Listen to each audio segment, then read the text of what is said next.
Olha, vamos tentar compreender um pouco melhor essa situação. Quem está na linha é o economista, professor universitário Reinaldo Ruben. Professor, um bom dia. Bom dia, Elias. Bom, professor, se não houver atrasos, o orçamento de 2023 deve ser votado até o dia 16 de dezembro e todas essas regras precisam estar inseridas nesse orçamento. Dá para acreditar? Olha, Elias, como a reportagem deixou bem claro, né, isso vai depender muito da capacidade de articulação política dentro do Congresso. O fato importante, né, a destacar é que essa PEC ela é essencial, porque havia, não só por parte do governo atual, mas do governo que está entrando, do presidente Lula, um compromisso, né, de pagamento dos R$ 600, enfim. Então, isso não é uma agenda nova. Agora, o que é importante refletir também, Elias? Essa questão fiscal gera sempre muito ruído. E vem sempre aquela mesma questão que o gasto não pode extrapolar o teto, né? Um teto que foi instituído, está dentro da Constituição em 2016 e que hoje é consenso entre os economistas. À época, vários economistas, eu fui um dos que chamei atenção para isso, já sinalizava que esse teto não seria respeitado pelo seu desenho inadequado. Você tem um teto que congela salários, congela gastos por 20 anos, com 10 anos para fazer ajustes, acaba com toda a possibilidade de políticas, né, fiscais cíclicas, ou seja, contracíclicas, que são políticas usadas no mundo todo. E a prova que isso, de fato, era verdade é que esse teto há muito tempo não vem sendo respeitado, como vocês vêm noticiando. A gente viu esse ano que ele não foi respeitado. Por pressão do Congresso, em 2020, ele também não foi respeitado, senão a gente teria tido uma situação muito mais complicada. E o outro aspecto, Elias, é que se discute muito pouco, né? É que quando você pega as despesas totais, né, do orçamento federal, você vai observar, já agora em 2022, que 51% desses recursos, pegando dados do Ministério, né, da Secretaria do Planejamento, estão sendo destinados a pagamento de juros, amortização da dívida, não é, e inversão financeira. Para você ter uma ideia, em 2010 foi quando o presidente Lula deixou o governo, a participação da dívida total no orçamento do governo era de 45%. A participação da folha de salário no orçamento do governo, nas despesas, aliás, pagas, né, executadas do governo, era 13%. Investimento 3% e outras despesas correntes 39%, que aqui envolve subsídios, transferências. Quando a gente vem agora para 2022, você tem que investimento representa praticamente zero, pessoal em cargos sociais sai de 13 para 8, não é? Outras despesas aumentam um pouco, saiu de 39 para 41, mas o grande salto é justamente no serviço da dívida, que sai de 45 para 51. É nisso que concentra toda a discussão e preocupação do mercado. Só de juros a gente vai pagar este ano muito mais do que essa PEC está pedindo. Só de juros nós vamos pagar quase 300 bilhões de reais. Essa PEC está falando em 175 bilhões fora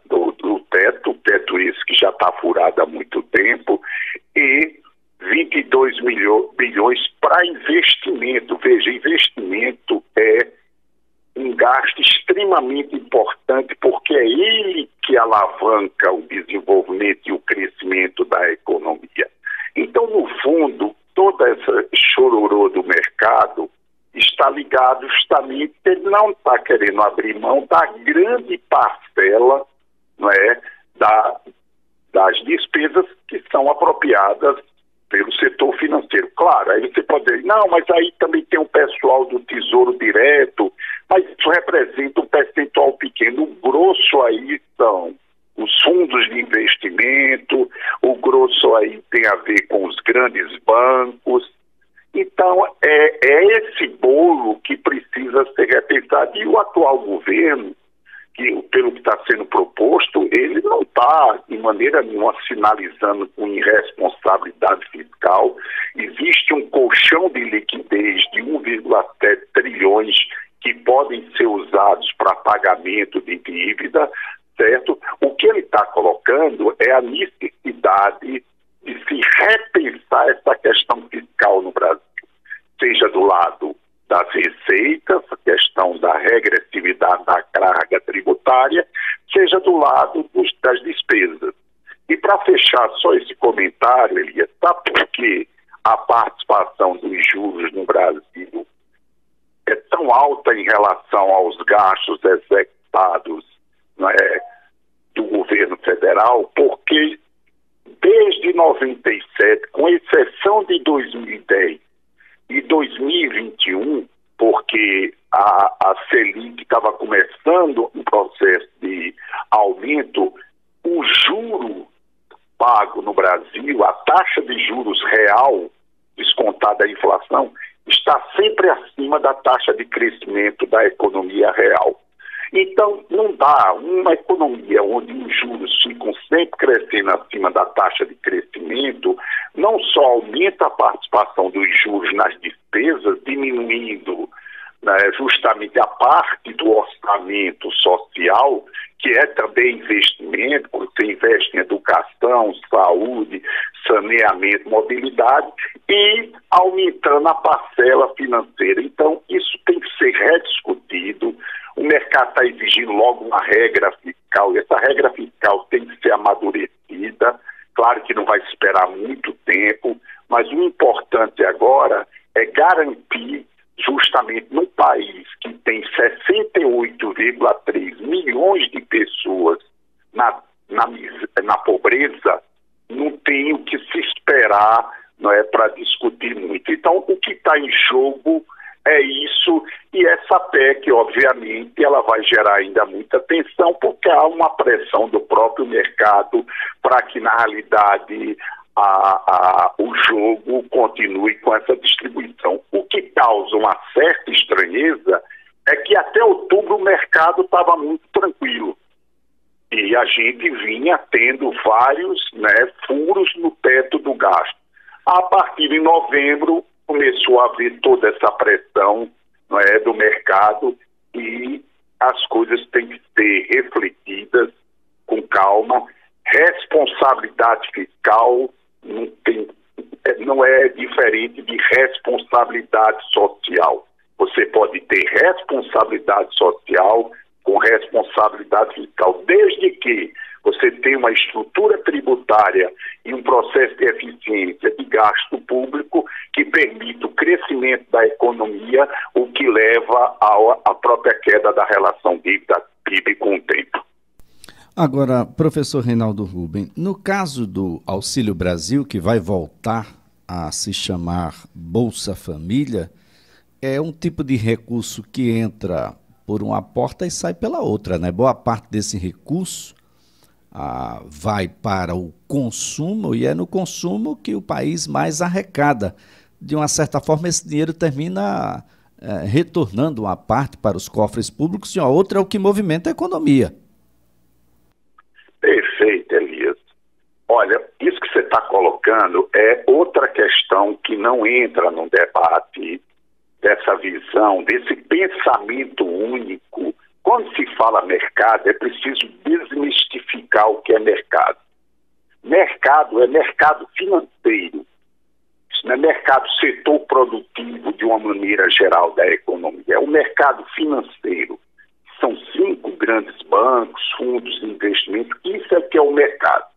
E há muito tempo se tem uma espécie de pensamento único, onde há uma receita de bolo que pode ser aplicada em qualquer lugar do mundo, sendo desenvolvido em desenvolvimento, independente de taxa de pobreza, de ritmo de crescimento, e que isso virou uma espécie de dogma.